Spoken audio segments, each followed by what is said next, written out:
अस्सलामुअलैकुम वरहमतुल्लाहि वबरकातुहू। Good morning students. अभी फ़िलहाल हमारा अकाउंट का पीरियड है, जिसके अंदर सेक्शन ए के अंदर हमने एमसीक्यू का रिवाइज़ किया था। असाइनमेंट में जो एमसीक्यू दिए हुए थे उसका रिवाइज़ किया था। अब सेक्शन बी के अंदर जो हमारे एक वाक्य में जवाब आती है उसका रिवाइज़ करेंगे। यहाँ पर उसके क्वेश्चंस भी है और साथ में आंसर्स भी है। तो मैं क्वेश्चन भी पढ़ती जाऊँगी, आंसर आपको ध्यान से लिसन करना है, सुनना है और उसके बाद उसको याद रखना है। ठीक है। भागीदारी करारनामું सवाल नंबर 1। भागीदारी करारनाમું પેઢીનું શું ગણાય?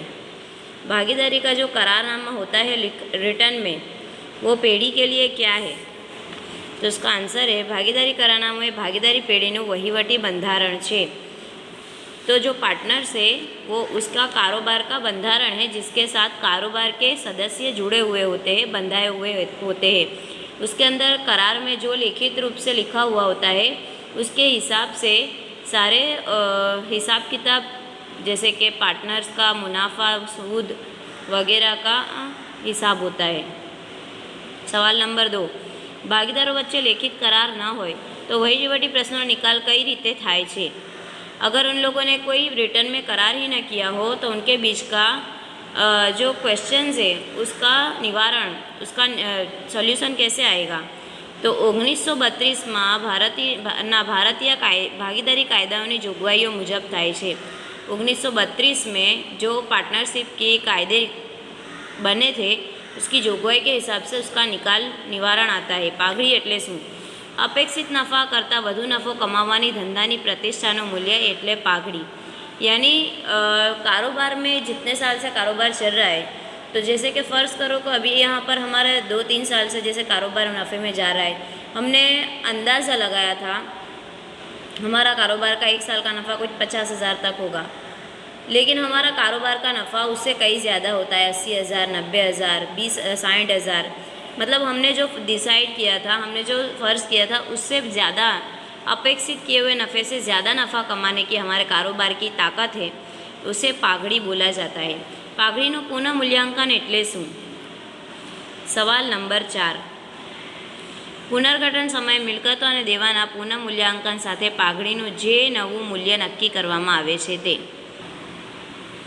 पाघड़ीનું पुनः मूल्यांकन एटले शुं? पुनर्गठन समये जब कारोबार का पुनर्गठन होता है उस वक्त मिलकत और देवा का पुनः मूल्यांकन के साथ साथ पाघड़ी का भी जो नया मूल्य आंका जाता है उसे पाघड़ी का पुनः मूल्यांकन कहा जाता है। सवाल नंबर 5। पाघड़ीना पुनः मूल्यांकन आधार सेना पर है? तो कारोबार की नफ़ा कमाने की जो ताकत है उसके ऊपर पाघड़ी के पुनः मूल्यांकन का आधार टिका हुआ है। सवाल नंबर 6। सरेराश नफ़ो एटले शुं? धंधाना पाछला अमुक वर्षों नफ़ानी सरेराश। औसती नफ़ा कारोबार के पिछले कुछ सालों का के नफ़े का औसत, उसे औसती नफ़ा कहा जाता है। अधिक नफ़ो एटले शुं? ये सारे क्वेश्चन चैप्टर नंबर 3 के एक वाक्य में जवाब में पूछे जा सकते हैं। अधिक नफ़ो एटले शुं? જ્યારે ધંધો અપેક્ષિત નફા કરતાં વધુ નફો કમાવે તો વધારાના નફાને अधिक नफ़ो कहवाय छे। अधिक मुनाफा, ज़्यादा का मुनाफा यानी क्या? जब कारोबार हमने जितना नफ़ा फ़र्ज़ किया है, अंदाज़ा लगाया है, उससे ज़्यादा नफ़ा कमाने की ताकत रखे उसे इजाफी नफ़ा कहा जाता है। भागीदारी पेढ़ीનું पुनर्गठन एटले शुं? भागीदारी पेढ़ी का पुनर्गठन का मतलब है कुछ अलग अलग कारणों की वजह से, कुछ अलग अलग रीज़न की वजह से पार्टनरशिप में जो तब्दीली आती है उसे भागीदारी पेढ़ी का पुनर्गठन कहा जाता है। जो मैंने आपको बताया था, जैसे कि कोई पार्टनर का आना, एंट्री, कोई पार्टनर का जाना, रिटायरमेंट, मृत्यु, डेथ वगैरह की वजह से जो पार्टनरशिप में तब्दीली आती है उस वक्त भागीदारी पेढ़ी का पुनर्गठन होता है। त्यागનું प्रमाण एटले शुं? જ્યારે ચાલુ ભાગીદારો વચ્ચે નફા નુકસાનની વહેંચણીના પ્રમાણમાં ફેરફાર થાય ત્યારે અમુક ભાગીદારોને નફાનો ભાગ જે ફેરફાર પહેલાં મળતો હતો તેનાથી ઓછો મળે છે, તે પ્રમાણને ત્યાગનું પ્રમાણ કહે છે। एक और बार, त्याग का प्रमाण किसे कहते हैं? जब चालू भागीदार जो होते हैं पार्टनर्स कारोबार के, उनके बीच में जो नफ़ा नुकसान की तकसीमी होती है उसमें कुछ तब्दीली आ जाती है, जिसकी वजह से पुराने पार्टनर्स को जितना नफ़े का हिस्सा मिलता था उससे कम हिस्सा मिलता है। इस वजह से उसे त्याग का प्रमाण कहते हैं। લાભનું પ્રમાણ એટલે શું? ચાલુ ભાગીદારો વચ્ચે નફા નુકસાનની વહેંચણીના ફેરફારના કારણે અમુક ભાગીદારોને નફાના ભાગ જે ફેરફાર પહેલાં મળતો હતો તેનાથી વધુ મળે છે, તે પ્રમાણને લાભનું પ્રમાણ કહે છે। लाभ का प्रमाण किसे कहते हैं? जो पार्टनर्स जो पार्टनर्स है उनका इस साल जो नफ़ा नुकसान का तकसीम हो रहा है, नफ़ा नुकसान को जो तकसीम हो रहा है, तो जब पार्टनरशिप में तब्दीली आती है तो पुराने पार्टनर्स को जो नफ़े में भाग मिलता था उससे ज़्यादा मिलता है, तो उसे लाभ का प्रमाण कहते हैं। मतलब पिछले साल का जो नफ़ा था इससे इस साल ज़्यादा मिलेगा तब्दीली होने की वजह से, उसे लाभ कहते हैं, और अगर कम मिलेगा तो उसे त्याग कहते हैं। पुनઃमूल्यांकन खातुं एटले शुं? सवाल नंबर 11, पुनःमूल्यांकन खातुं एटले शुं? मिलकतो अने देवाना पुनःमूल्यांकननी असरो नोंधवा माटे जे खातुं पेढ़ीना ચોપડે खोलवामां आवे छे तेने पुनःमूल्यांकन खातुं कहे छे, जिसे उर्दू में दोबारा तस्कीस का खाता कहा जाता है।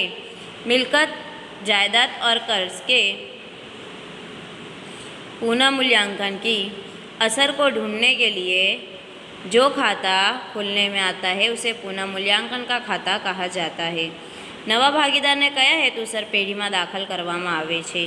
सवाल नंबर 12, पेढ़ी में वधु मूडीनी जरूरियात के वधु कार्यशक्तिनी जरूरियात के भागीदारनी निवृत्ति के मृत्युने कारणे के कुशल कर्मचारी ने भागीदार बनावा वगैरे हेतुसर नवा भागीदार ने पेढ़ी में दाखल करवामां आवे छे। नवा भागीदार ने मळता हक जणावो।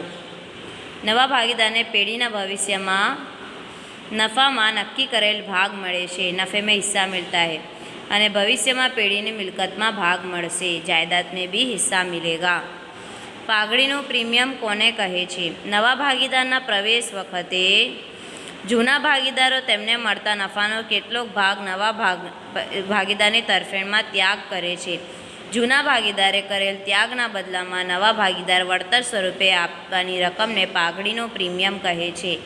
यानी पुराने जो पार्टनर जिन्होंने कारोबार खड़ा किया है, तो जब नया पार्टनर कारोबार में आता है तो उसे अपने खड़े किए हुए कारोबार का कुछ हिस्सा नए पार्टनर को देना पड़ता है, जिसकी वजह से नए पार्टनर को उनको कुछ रकम देनी पड़ती है, जिसे पागड़ी का प्रीमियम कहा जाता है।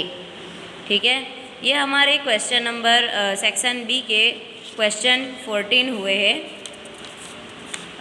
इंशाल्लाह नेक्स्ट पेज से हम नेक्स्ट पीरियड में स्टार्ट करेंगे। अल्लाह हाफिज़।